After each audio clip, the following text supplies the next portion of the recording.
Hey Star Trek fans, Dan Gunther here with a quick review of the latest episode of Short Treks entitled The Brightest Star. The Brightest Star is the third episode of Short Treks, written by Bo-Yeon Kim and Erica Leipold, and directed by Doug Arniakowski. The episode focuses on the backstory of Saru, who has been a breakout character in Discovery's first season. Doug Jones, I think, can count himself among some of the more brilliant actors who have ever been on Star Trek. His portrayal of the Kelpien Saru is definitely one of the highlights of the show. At only about 14 minutes in length, The Brightest Star needs to cram in a lot of story, and the writers don't fail on this point. Like the two previous episodes of Short Treks, I could certainly have used a longer format for this story. However, the constrictions of the length of the episode are used really well here, and the restrictions do result in a very tight, very interesting episode. We learn the backstory of Saru and why he is the only Kelpien in Starfleet. And for myself, I have to say I was a little surprised as to the form the aforementioned predators of the Kelpiens take. It seems that there is a regular culling of the Kelpiens by their predator called the Ba'ul. It's not clear, however, if the Ba'ul are also native to the Kelpiens' homeworld called Kaminar, or if they are from another planet and travel to Kaminar to harvest the Kelpiens. While the rest of the Kelpiens seem to accept this lot in life and willingly go to their deaths at the hands of the Ba'ul, Saru finds himself wishing and hoping for something more, looking to the skies and seeing not fear like the rest of his fellow Kelpiens, but hope. During one culling, a piece falls off the Ba'ul ship, which Saru's father, who is the priest of the village, gives to Saru to dispose of.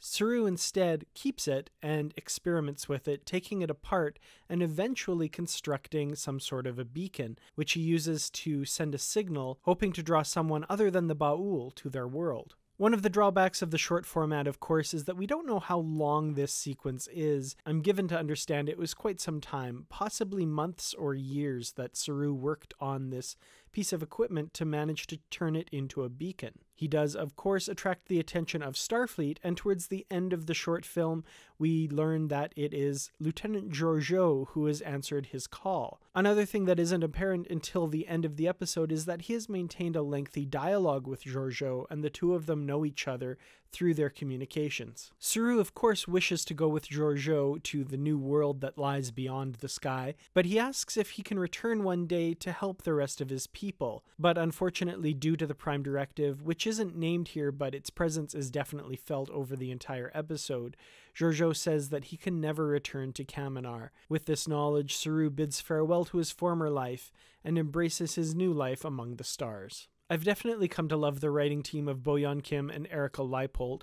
Their episode in Season 1, Into the Forest I Go, is one of my favorite hours of Discovery. Due to the short nature of these episodes, there are of course a number of questions that may leave some fans frustrated that they don't get answered.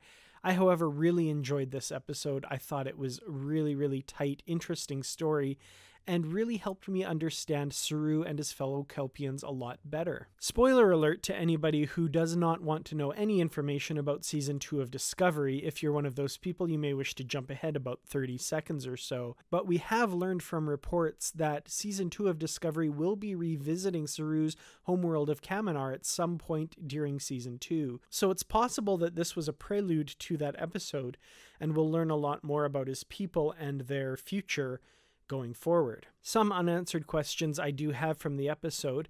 The Prime Directive issue, if Georgiou was able to make an exception for Saru, is there any kind of negotiation going on with Starfleet with regards to the Ba'ul and their use of the Kelpiens as, I'm assuming, food or livestock of some sort? Also, at the very end of the episode, we see the shuttle go to warp in full view of the Kelpien settlement, which I don't think is the best idea. A, because you want to minimize cultural contamination, and B, we've known from the past that you really shouldn't go to warp inside a planetary atmosphere.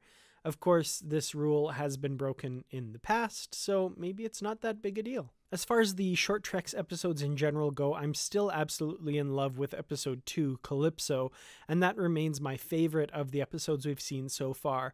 However, this comes a very close second. I really did enjoy this episode, Doug Jones, of course, carries the episode, but his father Aradar is also a really interesting character and played very well by actor Robert Verlaque. It was, of course, a huge treat to see Michelle Yeoh as Philippa Georgiou again, and the Prime version of Philippa Georgiou, who is a much preferred character to me than her Mirror Universe counterpart. So how about you? What are your thoughts about the third episode of Short Treks, The Brightest Star? Let me know in the comments below. I'd love to hear your opinions and your thoughts on Short Treks in general. We've only got one more of these left in January, The Escape Artist, all about Harry Mudd, played by Rainn Wilson, and directed by Rainn Wilson as well. Definitely looking forward to that one, although it is my least anticipated of these. I'm still really interested to see where it goes, especially given that the writer of the episode is the showrunner for the upcoming Star Trek Lower Decks animated series. Thank you to the Patreon supporters for making videos like this possible. I really do appreciate it. And thanks to everyone else for liking, sharing, subscribing, and of course, as always, just watching. I'll see you all in the next video, but until then, look up to the skies. Do not see fear, but see hope, and go toward it.